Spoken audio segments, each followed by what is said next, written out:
So, Dave, are you a reader? Are you big? You read a lot of books, like non Yeah, on the screen books, like real books. yeah, absolutely. I've got it here. It's a book called you can't really see it. Exponential by Azim Azar, and it's about Oh, how I haven't heard of that. the future of the world is obviously going to be driven by technology, and how technology is exponentially accelerating, and what that means, and how to handle that. Oh, interesting. Yeah, is it It's, because it it's just very it does seem faster and faster, and I know I've seen that curve. What's the yeah. name of that? Oh man, now I feel really dumb. But there's Is it this curve of It's not technology and Murphy's law. adoption. What is it? It's not Murphy's law. It's I can't remember the name of the law, but yes, the speed of adoption is Yes. accelerating. Pretty Yeah. much every time anything happens, it gets adopted a heck of a lot faster, and it's just really interesting to see Azim's view on how technology is basically leaving the world behind, and you have to work really hard to keep up with it. Can I just get really fat and sit in a robot chair like on Wall-E? Can that be the future of my technology?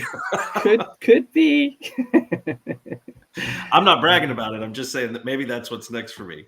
In a month, that's where we're at For me. as a civilization. Nice. I actually just picked up two books, and one I've been meaning to read for a while, but Tribe.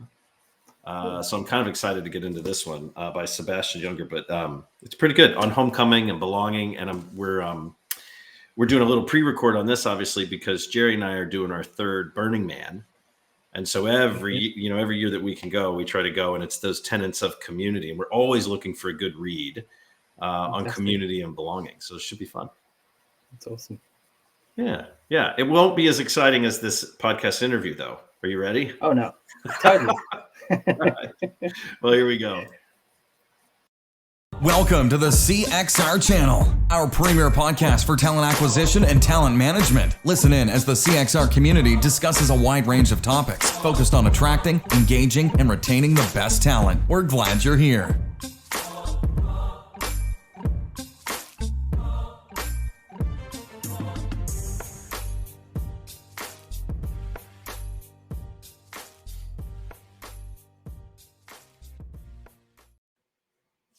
Okay, welcome to today's edition of the CXR Recruiting Community Podcast. We bring to you each week a mostly live broadcast of quick and easy to digest discussions with industry pros, personalities, and our friends for your infotainment.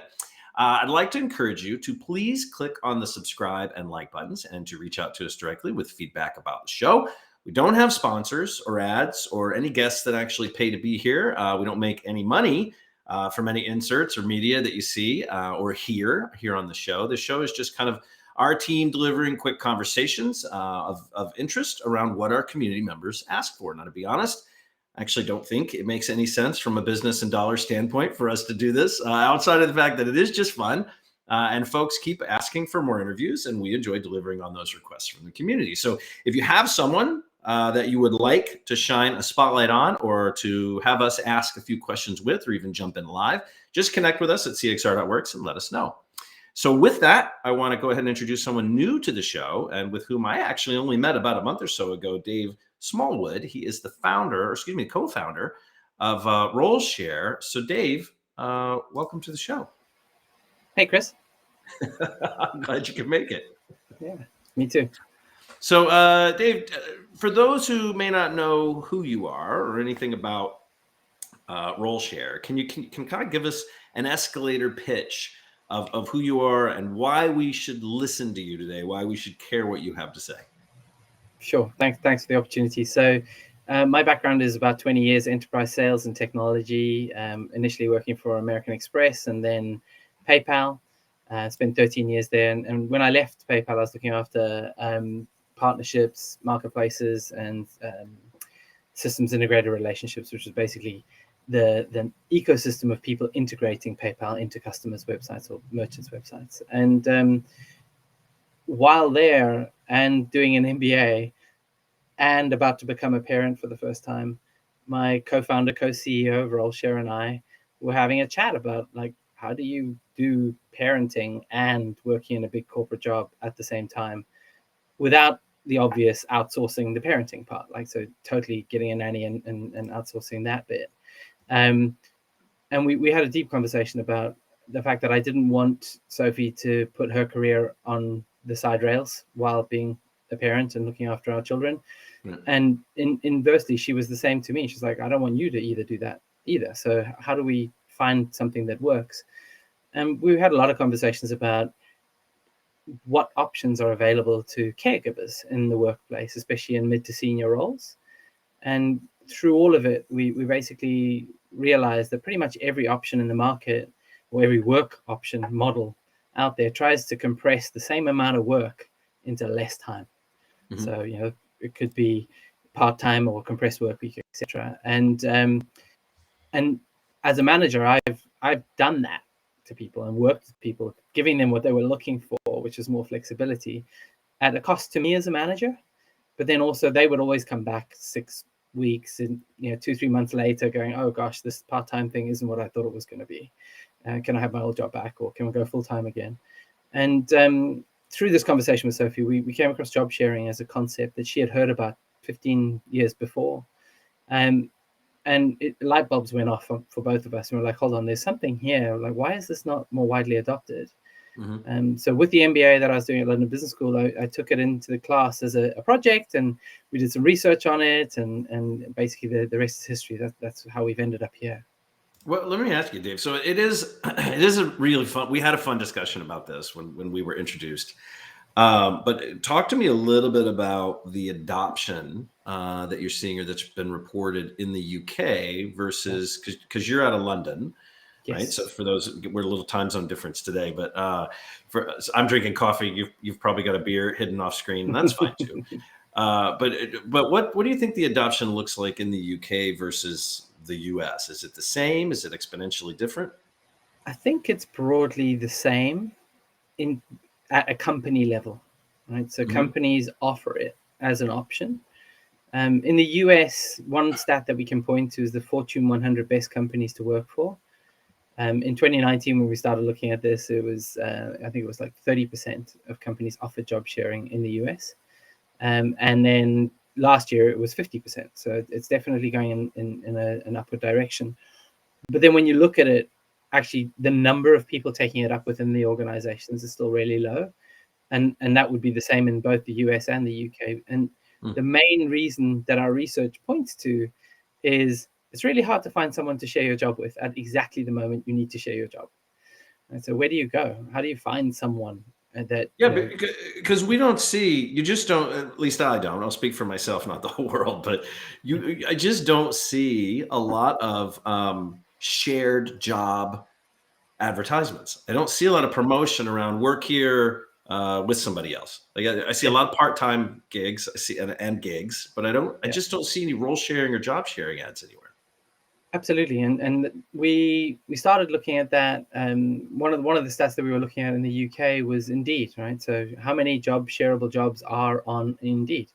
And when we started looking at this, it was about 300-400 a week, and it's a couple thousand at the moment now. And so it's not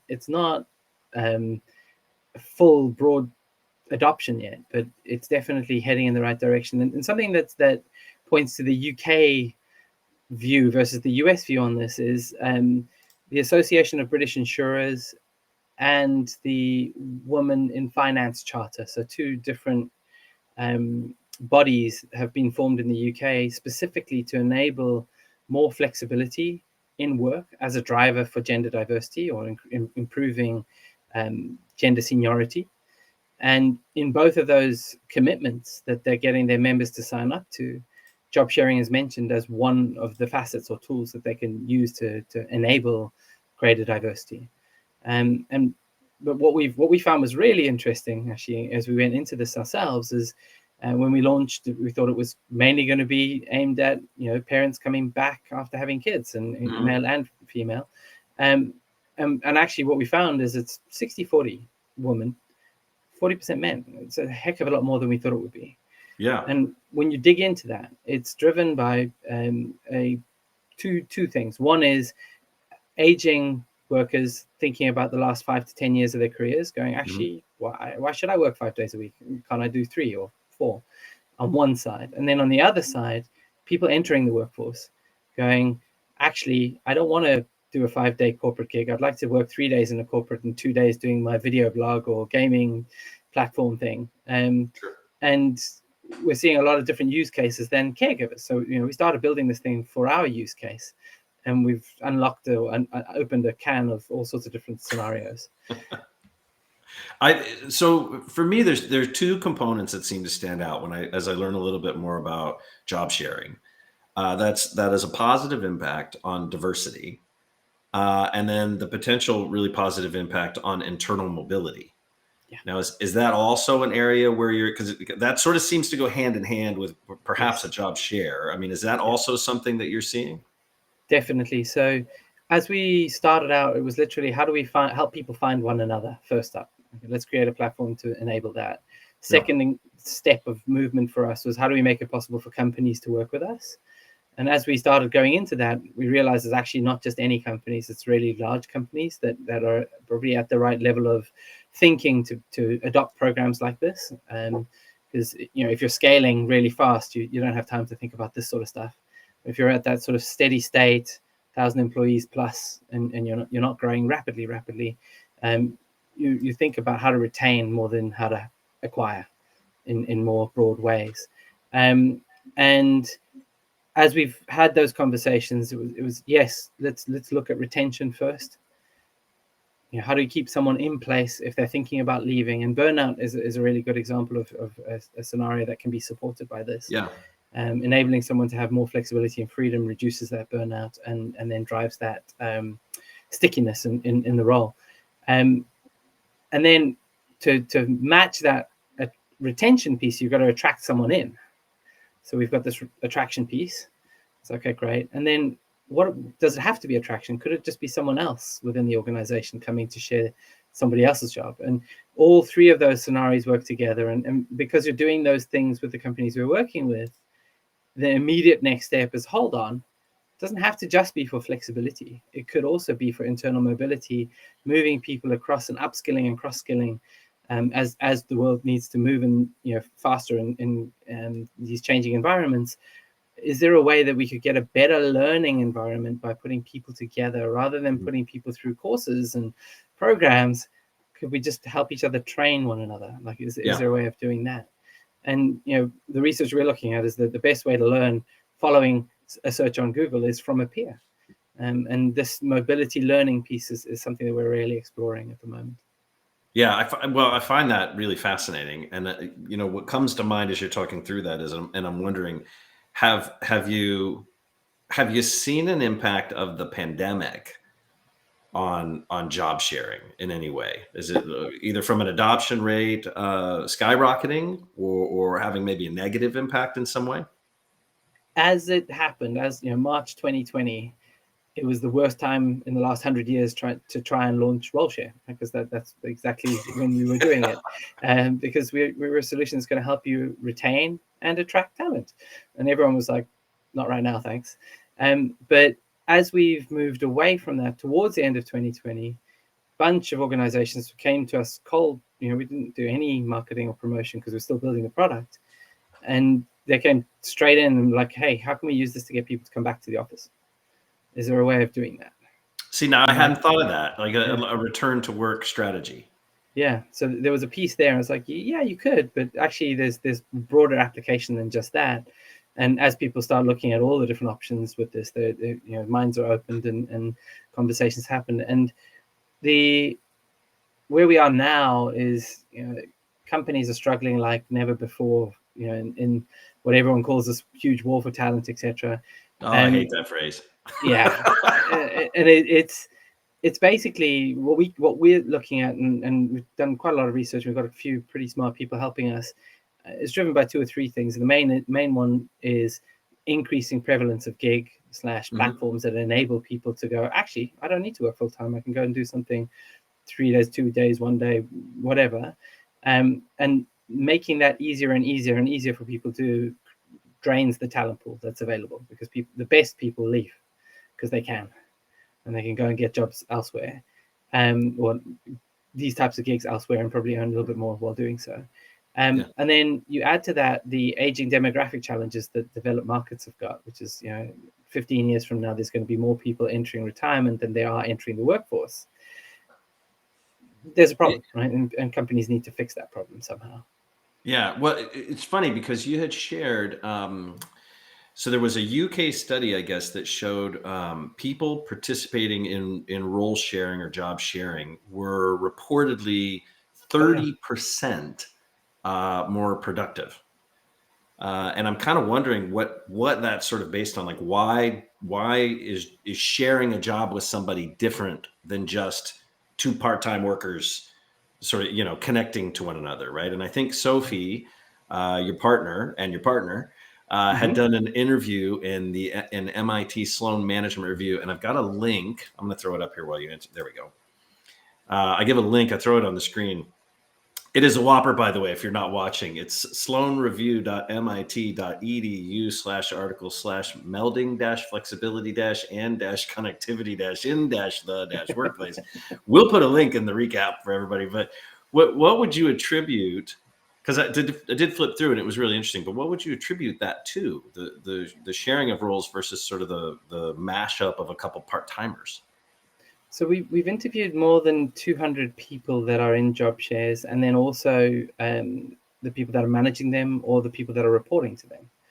And one of the things that we've uncovered in that research is, when done correctly or when done right, one of the things that shows up always is the motivations about how and why they've signed up to do job sharing in the first place.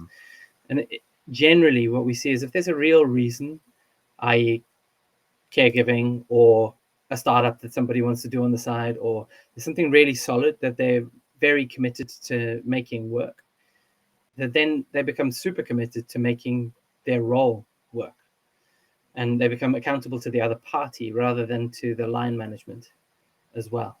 So when you do that joint accountability piece, and they hold each other accountable day to day, week to week, and there's a handover mechanism in that week, there has to be a strong handover mechanism in the pair, that then creates a level of efficiency and performance that you wouldn't normally see in an individual role. And really, when we boil it down, two is better than one. That's really what we think is happening here. Is, one person in isolation has got their own views on the world and ways of working, and positives and negatives around everything that they're doing. And when you put two people together, you get more positives and less negatives, and they balance each other in the right direction. And the research that we were looking at points to that and shows to that. And the work that we're doing with our first enterprise pilots is digging into that some more. So there's a cost save on retention. Great. There's potentially a cost save on some attraction pieces as well. Really, is this going to drive a higher level of performance for the companies that get it right? And we believe yes. Yeah, the cohort aspect of that and the camaraderie component, like, really, really fascinate me, and drive me to want to learn a little bit more about that, and the differentiation between some role sharing and just stacking up part-timers. And I just find that fascinating. Dave, how would we encourage leaders to learn more, or how do we educate them on the benefits of sort of taking a risk? Because in a lot of corporate, as a former TA leader, like we went round and round a little bit up front because I really had a hard time sort of wrapping my head around it.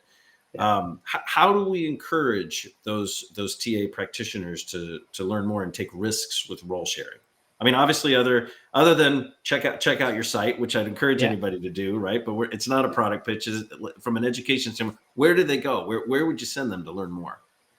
So first, we've got a guide section or a toolkit section on our website, and we've got a ton of really solid research, case studies, podcast interviews, etc., of those 200 or so interviews that we've done previously, ranging from leaders at Twitter all the way through MasterCard and a bunch of other organizations all over the world, and down and across industries, right? So like detectives, job sharing, and that sort of stuff. And so it really just shows that it can be done sort of anywhere. I would say the way that it normally happens and the way that people normally uncover this is they're trying to look after or keep a high performer that then proposes the option, right, to their line manager. The line manager then takes it through to talent acquisition, recruitment, etc. Say, how do we do this? How do we make this thing work? And what we're seeing The best way to really test this out, if an organization is beginning to think of, should we even look at this, is go and talk to your employee representation groups, or if you've got them within your organization, the ones that look after parents, the ones that look after underrepresented groups, and ask them if they would be interested in it. And if there's a resounding yes, then let's do a pilot. And we're open all day long for piloting and low cost, low risk, toe in the water type work, because we're really wanted to just everyone to experience what this looks like and feels like. And we're seeing on the majority that when they do that, things go right. Okay. Well, look, here's what I'm going to do. So I know we didn't talk about this before. We have at cxr.work/directory, we have a directory of about 600 or so vendors and talent solution providers in there. What I'm going to do, because I don't want to throw a big, long MIT logo up on the screen again, if folks find you, we're going to add you in that directory, and I'm going to take those resources and add them in there. And I think I think there's a YouTube video. We'll put a profile page up for Roleshare, and we'll drop those resources in there and link to them. That'll make it super easy for anybody to find that. Does that work? And then we can drive them back if they want additional info or to talk to you directly, Dave, or your partners and founding team. Should make it super easy for folks to do that, to get educated. And we will add to that. I'm just thinking on the fly here. We'll add to that at some sort of discount for CXR members, so that you can track that too. So everybody's winning today. Yeah, absolutely. Okay. Look, let me ask you, Dave, if you were going to write a book on the topic of role sharing, and kind of what we've talked about today, what would the title of that book be? I think it would be Having Your Cake and Eating It. Really? Yeah. Okay. Let me ask you. Go ahead. The reason there is because both parties in their job share, i.e. the companies and the professionals job sharing, both get what they're looking for. The individuals in a job share get the flexibility and the freedom when they're not working because somebody else is working for them to go and do the thing that they want to do. There's no extra pressure on them. And then the company gets what it needs, which is full-time cover and higher performance. I love it. Having Your Cake and Eating It by Dave Smallwood. Yeah. Okay, so I'm going to put you on the spot. Dave, who gets the first autographed copy? Ooh, I'd have to go with Linda Grattan. She's a professor at London Business School. She believed in the idea when I pitched it to her while I was studying. And she became an investor and an advisor. She's been on this, and she's written tons of books. So it would feel really good for me to give her a book. Very nice. Very nice. You're a good man, Charlie Brown. Dave, I want to thank you for joining the show. I'm so appreciative of all the time that you've given to us and educating me. And I'm really hopeful that some of our community members will reach out, learn a little bit more, and maybe really just check out the platform as well and see if it's a fit for their organization. Sounds good. Thanks, Chris. All right, good stuff. I'm going to throw you back in the green room really quick. Don't go anywhere, though. Hang out with us. All right, and I'll be right back. I just want to remind everybody before we end the show, cxr.work/events. You'll see what's coming up. We also include a list of the podcast interviews that are up ahead. cxr.work/lecture. If you haven't checked this out already, it is for our members. Any community member at any level can get in there and sort of check those out. And these are a monthly series where we brought in professional lecturers from all over the world to talk about hot topics that our leaders as well as our members have sort of voted up that they want to hear more about. And we're excited about that. That's getting a lot of traction. And then, of course, this one, cxr.work/podcast. So check us out. Be sure, like I said earlier, link, subscribe, post, like, let us know, talk to us a little bit. We've got more on the way, but we're always anxious to hear what you want to hear more about. And with that, I'm going to see you next week. Thanks for listening to the CXR channel. Please subscribe to CXR on your favorite podcast resource and leave us a review while you're at it. Learn more about CXR at our website, cxr.works, facebook.com and twitter.com/careercrossroads, and on Instagram @careerxroads. We'll catch you next time.